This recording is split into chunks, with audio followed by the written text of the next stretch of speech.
Olá, eu sou Davi Sickert e seja bem-vindo para mais um vídeo. E no vídeo de hoje nós vamos dar início a um estudo profundo do livro de Hebreus. E você já sabia que o livro de Hebreus é o único livro que tem um sermão completo de um dos apóstolos de Jesus? É isso mesmo, nós vamos ver isso e muito mais logo após a vinheta.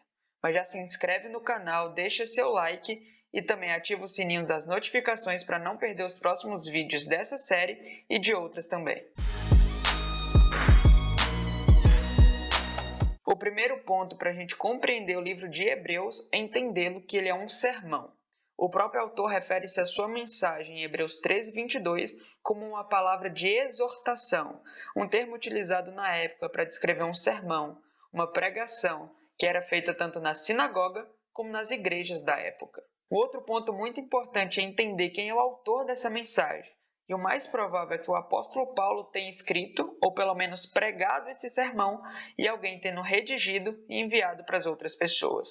O argumento mais forte a respeito de Paulo ser o autor dessa mensagem se encontra aqui no manuscrito mais antigo das cartas paulinas, o livro de Hebreus, se encontra logo após o livro de Romanos, indicando que os primeiros leitores dessa mensagem a interpretavam como uma palavra do apóstolo Paulo. Outros argumentos também aparecem para entendermos que Paulo é o autor do livro de Hebreus. No próprio livro, nós percebemos que um homem foi quem escreveu. O autor, referindo-se a si próprio, usa um particípio no grego masculino, já indicando e deixando sem dúvida nenhuma que foi um homem quem escreveu. E dado o nível do grego que é escrito, de quão bem elaborado é esse texto no original, nós percebemos que era uma pessoa muito erudita, com muito conhecimento. E não há dúvidas que o apóstolo Paulo é o apóstolo mais erudito, com a melhor educação formal dentre todos os apóstolos de Jesus, indicando mais uma vez que Paulo seria o autor dessa mensagem. Um outro argumento ainda se encontra que Timóteo é referido no texto. E o único Timóteo que se encontra nos primeiros escritos cristãos é o Timóteo amigo de Paulo, indicando uma vez mais que Paulo é o autor dessa mensagem. O argumento mais forte contrário à autoria de Paulo do livro de Hebreus é que o estilo dessa carta se difere muito das outras cartas de Paulo. Mas parte disso pode ser explicado pelo teor da mensagem, que também se difere muito das outras cartas. Porém, quando nós avaliamos os argumentos favoráveis à autoria de Paulo, nós não temos dúvida que é o mais provável que ele tenha escrito esse livro. E também nós podemos encontrar no próprio livro argumentos que nos levam a chegar próximo da data que ele teria sido escrito. Uma coisa é fato, ele foi escrito antes do ano 70 depois de Cristo, dado que o templo ainda não havia sido destruído. Então a invasão e destruição do templo de Jerusalém, que acontece no ano 70, ainda não havia acontecido, nos indicando que essa carta foi escrita antes. E dado a realidade tanto do público quanto da mensagem, nós conseguimos chegar aproximadamente entre o ano 60 e o ano 65 depois de Cristo. Outro aspecto fundamental para entendermos o livro de Hebreus é entender quem era o público da mensagem do apóstolo Paulo. E nós percebemos que ele escreve para um público judeu-cristão, ou seja, judeus que tinham aceitado a Jesus como seu Salvador. E nós encontramos isso em Hebreus, no capítulo 2, nos versos 3 e 4, uma descrição maravilhosa sobre a experiência deles aceitando esse evangelho. Um primeiro elemento, nós entendemos que eles não receberam a pregação não diretamente de Jesus, mas dos apóstolos. Além disso, a Bíblia menciona, principalmente em Hebreus 2:4, que essa mensagem foi confirmada através de prodígios, milagres e pelo recebimento do Espírito Santo. Que experiência de conversão maravilhosa! Lembra muito a experiência daqueles primeiros cristãos de Jerusalém, indicando que o público provavelmente se vivia nessa região. Esse público aceitou Jesus de forma gloriosa e teve uma experiência de transformação tremenda. Eles viveram a causa do Evangelho de Jesus.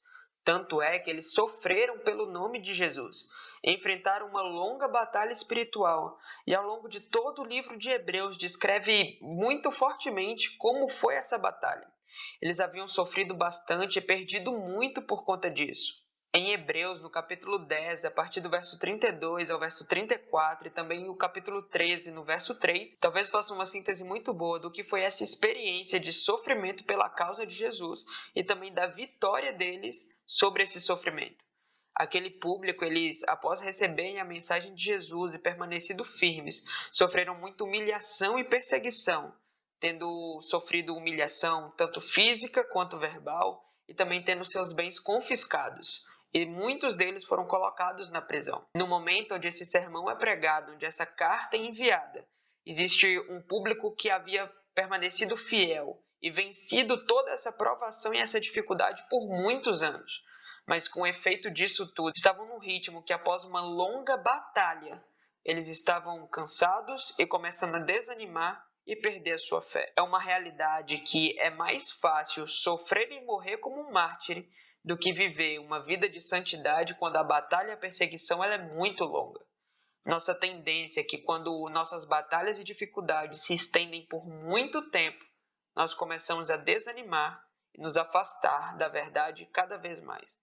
E esse sintoma ele era vivido e vivenciado pelo aquele público que recebe essa mensagem. E Paulo então faz um sermão, chamando esse público para se animar na fé e se fortalecer em Cristo mais uma vez. A história desses cristãos traz uma realidade muito importante. Logo após nossas vitórias ao lado de Jesus, principalmente em frente à perseguição e humilhação, nós temos a tendência de nos descuidarmos. Não somente ao lado de Jesus, mas de uma forma geral. Após vitórias e conquistas, nós temos a tendência de nos descuidarmos. Um exemplo muito claro disso é futebol. Se você já assistiu ou tem o costume de assistir partidas de futebol, existe uma coisa que acontece, uma sutileza muito clara, que é logo após um time fazer um gol, há um momento de total descuido de ambos os lados.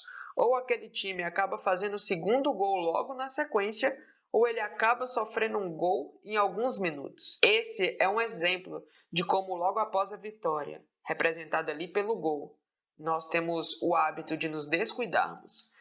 Além disso, a história de Israel retrata claramente esse descuido quando nós também estamos próximos de vencer. Quando nós estamos ali no limiar da nossa conquista, da nossa vitória, nós temos também a tendência de nos descuidarmos. Em Números, no capítulo 13 e 14, o povo recém-liberto do Egito se encontra agora na terra de Cádiz e alguns espias são enviados para ver a terra prometida.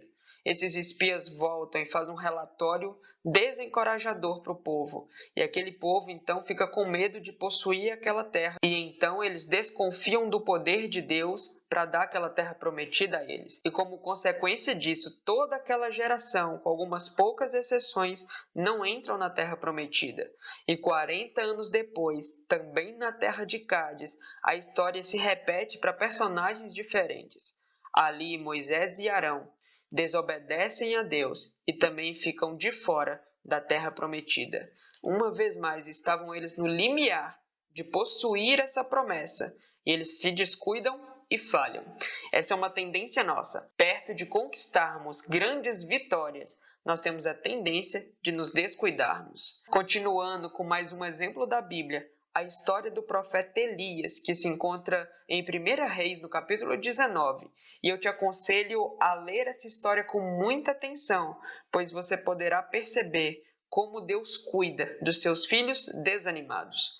Ali, Elias tinha recém-vencido 400 profetas de Baal sozinho, claro que com a ajuda de Deus. Mas após isso, ele recebe uma carta de perseguição e que ele seria morto também. E isso leva ele a um desânimo tão profundo, mesmo tendo obtido uma vitória tão grande recentemente, que faz com que ele fuja e se encontre depressivo. E o texto da Bíblia nos descreve a forma como que Deus cuida dos seus filhos desanimados. Em primeiro lugar, Deus oferece para Elias descanso físico, dando a ele descanso, sono e também alimento. Depois disso, Deus se revela de forma mais profunda a ele também, revelando seus planos e, uma vez mais, o seu caráter. E, por fim, um terceiro estágio, Deus o reanima a ir trabalhar, o coloca motivado a trabalhar pela sua causa. Essa é uma questão muito clara. Quando nós estamos trabalhando para a causa de Deus, nós estamos mais firmes e conectados com Ele. Aqui no canal do YouTube eu já fiz um sermão sobre isso e eu vou colocar aqui em cima no card, ou aqui, não tenho certeza. Mas vai estar aparecendo aqui na tela agora e você pode, depois desse vídeo, assistir para entender essa relação do trabalho com o permanecer firme em Jesus. Mas note bem, todos nós enfrentamos várias batalhas, as mais diversas, sobre como é a nossa vida ao lado de Jesus. Enfrentamos diversas perseguições por parte da sociedade. Às vezes acontece dentro do grupo familiar, às vezes nos colegas de trabalho ou dos estudos, na escola, na faculdade. E às vezes a sociedade de forma geral nos persegue dizendo que nossos princípios, nossos valores deveriam ser outros e ser mudados. Note bem que na história de Elias nós temos um antídoto para o desânimo. Entendermos que nós precisamos, primeiro, às vezes, repousar, e Deus nos dá esse descanso. Segundo caminho é conhecer cada vez mais a Deus e trabalhar pela sua causa. Esse é o terceiro ponto, para que a gente, mesmo dentro da nossa vida, das nossas perseguições e dificuldades, nós nos permanecermos firmes na causa de Jesus. E já me conta aqui nos comentários se você tem sofrido perseguições por ser cristão numa sociedade tão diferente dos valores que a Bíblia ensina. Voltando para o livro de Hebreus, esse sermão de Paulo para esse público é justamente para isso. Aquele povo se encontrava desanimado e colhendo as consequências de longos anos de batalha pela causa de Jesus, como consequência da sua fidelidade. Eles haviam perdido muito financeiramente e estado completamente esgotados psicologicamente. Isso fazia com que eles começassem a se desviar do caminho de Jesus. E a mensagem de Paulo, retratada em Hebreus, é justamente para fortalecê-los e reanimá-los a viver para Jesus. E para isso, Paulo faz um sermão estruturado de forma muito lógica. Primeiro ele explica teologicamente os conceitos que aquele povo precisava entender. E depois ele faz apelos, chamando-os e os convidando novamente para reassumirem o papel ao lado de Jesus. Eu vou ler aqui nesse momento os textos onde Paulo faz esses apelos, onde se concentra a importância desse sermão feito por Paulo. E é claro que nos próximos estudos sobre Hebreus, nós vamos entender o que ele prega teologicamente, porque isso também tem impacto para a gente. Mas o primeiro desses textos se encontra em Hebreus 4, ali a partir do verso 14 até o 16. E os textos que eu mencionei antes aqui, que eu não li, vão estar todos no comentário fixado desse vídeo e você pode conferir na sua Bíblia ou também por lá. Agora, Hebreus capítulo 4, no verso 14, nos diz assim: Tendo, pois, a Jesus, o Filho de Deus, como grande sumo sacerdote, que penetrou os céus, conservemos firmes a nossa confissão, porque não temos sumo sacerdote que não possa compadecer-se das nossas fraquezas. Antes foi ele tentado em todas as coisas à nossa semelhança, mas sem pecado.